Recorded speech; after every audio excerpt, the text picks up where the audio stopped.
Yooyyaa akkam jirtu kabajamtoota hordoftoota keenya akkam jirtu fayyaa keessanii. Egaa keessummaa har'a mana kootti keessummaa addaa keessummeessaa jira. Karaa fagoo kiiloomeetira 330 qaxxaamuraa dhufaniiru. Keessummoonni keenya eenyu akka isaan ta'an beektu. Feemasii kanarraa jalqabnu Raajoo jedhama. Raajunaaf leenjisaa manaaጀራቲ Geeno Jikemal daayireektara manaajera. Akkasumas obboleessi keenya Emii Kinamaanu'eel leenjisaa ijoollee kanaati. Ijoollee kana gara addunyaatti kan agarsiisaa jiruudha. Innis nu wajjin dhufee jira. Dabalataan immoo yeroo darbee keessummaa addaa godhee isiniif dhiyeessee ture. Magaalaa Naqamtee deemee viidiyoo kana waraabnee ture. Viidiyoo argaa jirtan kana yaadattu. Abbaan kee haati kee eessa jiru? Abbaan kee eessa jira? Abbaan koo Dayyameera. Dayyameera jechuun maal jechuudha? Du'eera. Oh, sorry. So, Attin darbe. kutaa shan kana eenyu si barsiisaa ture? Ofii mako. Eessa bulaa turte immoo?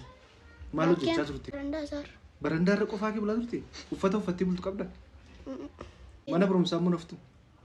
Afee beeka. Yeroo akkamii hafta? Yeroo qursii fa'aa dhabee. Mucaa kana jechuudha. Mucaan kuni magaalaa Naqamtee dhufeera. Magaalaa Naqamtee maaliif dhufe? Sarpiraayisii wayii qabda. Viidiyoo kee kan kee ilaalee namni tokko sarpiraayisii gochuu barbaada. Geessee viidiyoo isaa erga ilaalee booda namni tokko baay'ee seenaa isaa namoonni baay'een keessan viidiyoo isaa ilaaltanii kan nu bilbilaa turtanillee kan koomentiidhaan nu barreessaa turtan koomentiin keessa kan himmaan buusaan dhaggeeffadhe mucaa jabaadha jabaadhu jajjabeessuu qabna jettanii dubbattan baay'een keessan jirtu.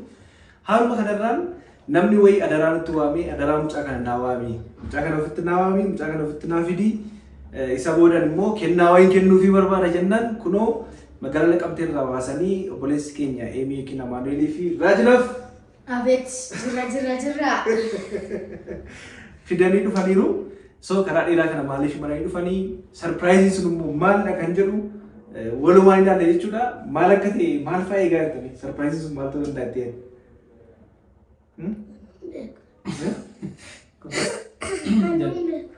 Hin beeknu jechaa jira.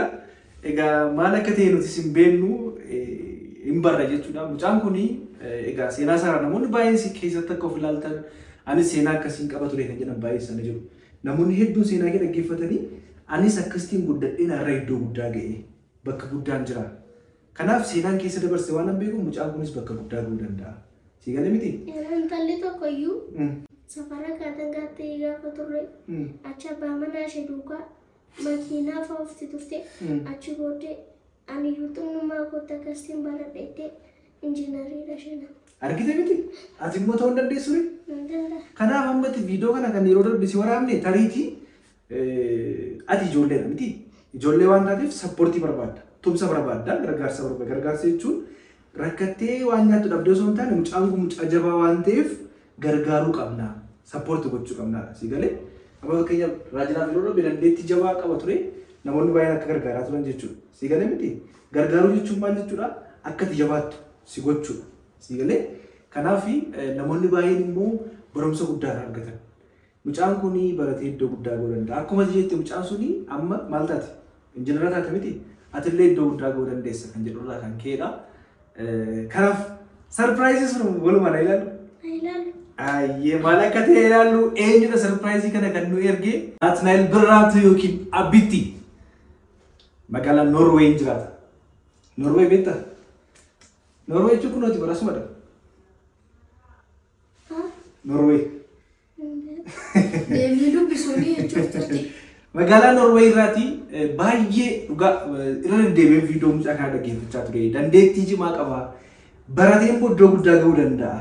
Sigalee kanaaf ijoollee akkasii gargaaruu qaba. Utubuu qaba. Ijoollee abdii boriidha. Sigalee miti cimina isaa agarsiisa. Amma kana barsiisee suusii yookiin immoo araada tokko keessatti tuun kufiin as ga'uunsaa waan guddaadha. Ammaaf immoo sappoortii gochuun barbaada. At least akka inni baratuufi. Sigalee miti jedhee kennaa wayii ergeera. Kennaan kun maal akka ta'e walumaan ilaalu. Galagali kaa. Abanamu ritti.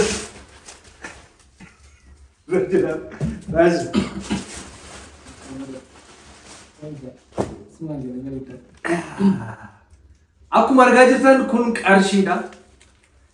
Qarshii 100,000 Maali? Qarshii 100 argite qabee. Qarshii 100 kan qabdee beektaa? Kiiloo 100 fakkaata. Harkaa qabdee beektaa? Yaa qarshii 100 argaa jirtu obboleessi keenya ergaa natti argitee kunoo baankii irratti kunoo galcheera. Baankii irratti argitee argaa jirtu qarshii 100 ittiin qarshii kana ammati fudhattee deemtee siilaa waan gochuu qabu waan siiftoo qabu hundumaa siiftee kaan immoo baanka akkaawuntii keerra keenyaa jechuudha. Egalee kanaaf qarshii 100 isaa immoo kan goonu eenyuti haalli nyaata isaa akkana. Haalli nyaata isaa amma kontiraata gashuu miidhagayyaanne kanaaf jajjaan kan inni kaffalamu. Jajjaan guyyaatti mee kaffalamu? Guyyaatti ammaa fi tuma sassaphaadha kan hin filanne qarshii 100. 120. So guyyaatti 120 yoo ta'e jiratti meeqa ta'a? Jiratti. Gurgurtaas. Kuma 3,600. Waa harmoo moobaayilii fudhuuf hin jedha kuma 3,600 waggaatti meeqa ta'a kan jedhuuf immoo waggaatti kaalkuleet gooneerra gara birrii 45 or something. Kanaaf birrii kana keessaatii birrii 50,000dha. Nyaata isaa at least 43 ta'a garuu itti daballee 50,000 yoo goone yeroo tokko tokkos immoo nyaata gaarii ayyaan dhufuu danda'a maal ta'uu danda'a. Nyaata isaaf kan ta'u kan waggaa tokko kana jechuun nyaata sun akkamitti dhiyaataaf nyaata akkamii dhiyaataaf? Nyaattee beektaa? Nyaata akkamii? Bayyaanatii, fuulii, firfirii. Foon hin qabu? Okay, foon hin qabu bayyaanatii fuuliidhaaf firfiriidha. Torbaanitti lama tokko siifata. Foon immoo itti dabala. Foon immoo at least foon torban tokko argachuu qaba. Nyaata pirootinii waan of keessaa qabuuf illee hawwus danda'a. Yeroo ayyaanaafis akka ta'utti at least birrii 43 dhufannu suni 50,000 yoo goonee fi 50,000 kan nyaata kee waggaa tokko waan tokko yaadda'uu hin qabdu shi. Waggaa tokkodhaa fi yoo itti dabalees immoo si dabala barraati. Akkaawuntii kee irraati. Kuni eemitti ilaalla. Eemiin nyaata kun kan waggaa tokkooti. Waggaa tokkootiif kan barbaachisu argitee miti? Nyaata waggaa tokkootiif isa barbaachisu kana yeroo takka takka immoo jetti tokko fa'aa immoo hiriyoota kee waamtee wajjin xalafatta deemte. Waggaa tokkoof kan barbaachisu birrii meeqa? Birrii 50,000 kana kan nyaata kaffaltaaf adaraatti ilaalee eemitti. Egalee birrii 50,000 fuudhee irraa kan biraan I think mana kiraayii kaffalameeraafis anis kan jaalama kaffaleeraa fi kan biraa kan nama gargaarsa adda addaa karoo namoota adda addaa kan nuuf ta'e jira jalqabarraa. Keerii mucaa jedhamtu akkasumas jajjabee kuush firaa'ol namoota adda addaadha. Kiraayii kan waggaa tokko kaffalanii fi turanii keessaa isaatis kan jaalamaa kaffalteettaa fi kan kiraayiin isaa haala kanaan xumurameera kan waggaa tokko. So manni kiraayii isaa kan waggaa tokko cufameeraaf waan ta'eef birriin 50,000 nafeera. Kana keessa immoo uffata akka barbaadu caammaallee kan at least jijjiiratee ittiin deemu keessaa kana keessaa bitamaa fi kuma 10 goonaaf uffataaf caammaa jijjiiree kan ittiin bitatu gahuu dhiisuu danda'a garuu 10,000 uffata muraasa ittiin bitatta immoo akkaawuntii isaa dagalaaf jechuudha.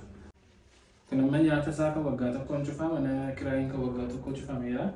Qarshiin hafe qarshii 40,000 akkaawuntii isaarra bilookii goonee kennuu fi dandeenya.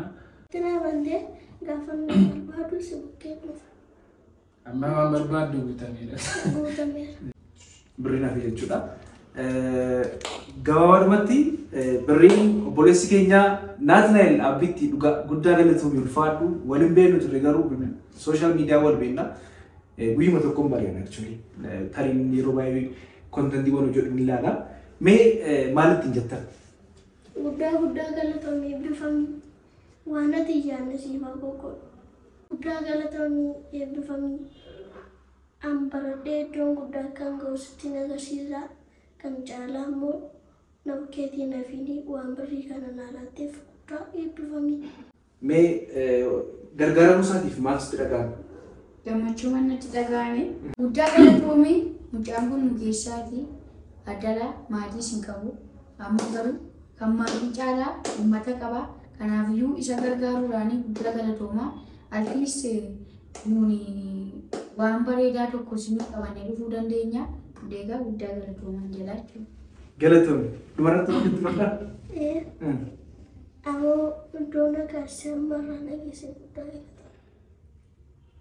Kan senat nalmo atau kam akan nama sinjari baru saya soalnya dua sakana berana. Emi? Duraan dursee naati guddaa galatoomin siin jedha. Maafi namni wanta tokko gaafa godhu irraa hafee yookiin immoo qarshii kana waan itti baasu dhabee osoo hin ta'in kaayyoo nama keessa gaarummaan gaafa godhudha. Namni kan gaarii godhu jechuudha. Nuni an personaalii daa'imni akka rakkatu hin barbaadu, eenyullee daa'ima akka rakkatu hin barbaadu. Umurii daa'imummaa isaanii kanaan chaalenjii adda addaa keessatti kufanii arguurraa kan ka'edha. Kana kan goote kanaaf galata guddaa nuufi tiimii keenya irraati qabda. Ulfaadhu. Ittaansuudhaanii natti toleera baay'ee maafi baasii waggaa tokko ofirraa buusa jechuun waan salphaa miti. Baasii waggaa tokko nurraa bu'eera jechuun waggaa tokko keessatti immoo wantoota pilaan gochuu dandeenyuu fi yeroo nu laatteettaa, taayimii nu laatteettaa akka nu irratti hojjennuu fi guddaa galatoomii.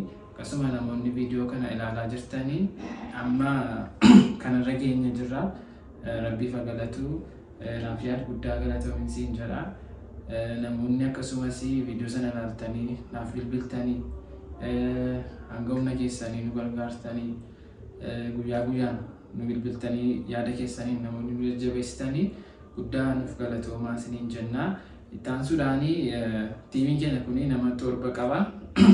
Waggaa kana haala barumsaa isaanii fi wantoota tokko tokko guunnee jirra. Garuu immoo qarshii nu qabnu qarshii muraasadha. Kanaaf wanta tokko tokko yaadneerra ijoollee kanaaf wanta dhaabbata guyyaa guyyaan nama gaafachuu sun ta'ini guyyaa guyyaan namarraa eegutu hin ta'ini ijoollee kanaaf waan dhaabbata barumsa isaanii barsiisuu danda'u aartiitti isaanii guddisuu danda'u tokko gochuu barbaanna. Kanaaf namoonni viidiyoo kana ilaaltanii ijoollee kana tumsuu barbaaddanii maafi ijoolleen kun dandeettii aartii adda addaa qabu. Bakka tokkotti walitti qabne illee mana tokko keessa jiraachisuu barbaanna. Laayif istaandardii isaanii tokko gochuu barbaanna. Mucaan kun keessaa adda yoo ta'u malee hundi isaanii tokkodha. Hundi isaanii haala tokkorra jiru. Torban isaanii haaluma tokkorra jiru jechuudha. Kanaaf wanti akkasii akka hin uumamnetti immoo bakka tokkotti walitti fidnee mana tokko keessatti jabeessinee aartii isaanii leenjisaa barumsa isaaniis kaawunsil gochaa pilaanii kana waan qabnuu fi namni pilaanii kana deeggaruu barbaadanii inboksii nu godha. Bilbila keenya nu bilbilaa nu qunnamaa. Bilbila keenyatti bilbiltanii qunnamuu dandeessu. Yaada koo kana fakkaataa manni Oromoo guddaa galatoomaa yeroo nu qaqqabuu qabdanitti nu qaqqabdanitti ammas yaada keenya kana biraan hafiinis hin jennaa galatoomaa guddaa. Guddaa galatoomaa. Egaa baay'ee kan akka nama gargaaruu nama gammachiisu jiru. Boqonnaa sammuu namaaf kenna nama deeggaru. So mucaanis mucaa iddoo guddaa gahuu danda'udha. Seenaa isaa jalqaba sanitti meera namni ta'e akkas naan jedhee amma injineera mucaan sun jedheera. So innis immoo iddoo guddaa ga'ee bakka guddaa geessee guyyaa tokko hakiimas taatee na yaaluu dandeessa. Fedhii kee beeku wanta barbaadu sitti beeka. Yookiin immoo injineera taatees immoo mana koos na yaaluu dandeessa. Biyya bulchitees immoo yeroo sana immoo biyya nu bulchuu dandeessa. Prime Minister geessin jechuu dandeenya. Hojiiwwan gurguddaa hojjechuu dandeessa. Kanaaf mul'anni ishee guddaadha. Jabaadhu siin jenna. Kunis immoo akkati jabaattu ishee akkati jabaattu waan tokko sodaatiin eenyuun abbaan kun bira jiru haati kun bira jiru itti yaaddeen ishee jabaadhu hojjedhu kaayyoo kee galmaan ga'e siin jechuun barbaada. Kanaaf naateetis guddaa galatoomii. Dhumarratti immoo dabalataanis namni biraas birrii wayii natti ergeera. Birrii sana sii kenna. Dabalataanii obboleettiin keenya seenaa kuulanii kan jedhamtu qarshii 12,000 birrii 900. Birrii 12,900 natti ergiteetti. Birrii 12,900 kana dabti sii dabalee jechuudha. Sii galee kuuleen seenaatti galatoomii. Obboleessi keenya Salomoonis akkaawuntii irratti dabarseera qarshii 6,000. Qarshii 6,000 sii gargaareera. Guddaa galatoomii siin jenna. Ulfaadhatillee akkasumas magii qarshii 12,900 obboleettiin koo tokkos qarshii 17,000 fi 200 nu gashiteetti guddaa galatoomaa isiniin jenna. Guddaa galatoomaa isiniin jenna hundi keessanii kanaafiyyuu waa isin jaallanna jaallannis gara bulchu. Galatoomii walumatti gara qarshii 100 fi shantama siqoo galee jechuudha. Kanaaf kun guddaadha sababiin jabeessa jawaadhu hojjedhu immoo yooti tokkoffaa baate immoo siin jedhe ganaati. Tokkoffaa baatee barumsa kee tokkoffaa yoo baatee dubbadhu wanta inni jedhe gaafa sana gaafa tokkoffaa baatu sana garuu sarpiraayizii siin qabaa jedhe.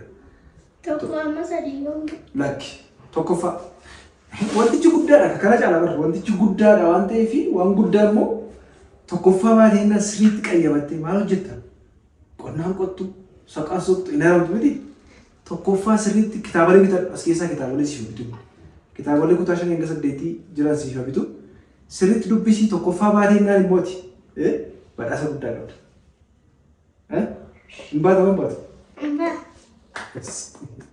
kanaaf warri hangammaa turtan inni hordoftan nuti keessanii guddaa galatoomas jenna ulfaadha dhaqanii bashannanuu waan barbaachisu hundumaa immoo bitamee fi haala jiru immoo eemilitti dhiyeenyaan ni hordofa waan ta'eef waan tokko jiru anis nan hordofa yeroo yerootti bilbilee fi gaafannaa raajootis jawaadhu eshi waan jiru hundumaa na gaafadhu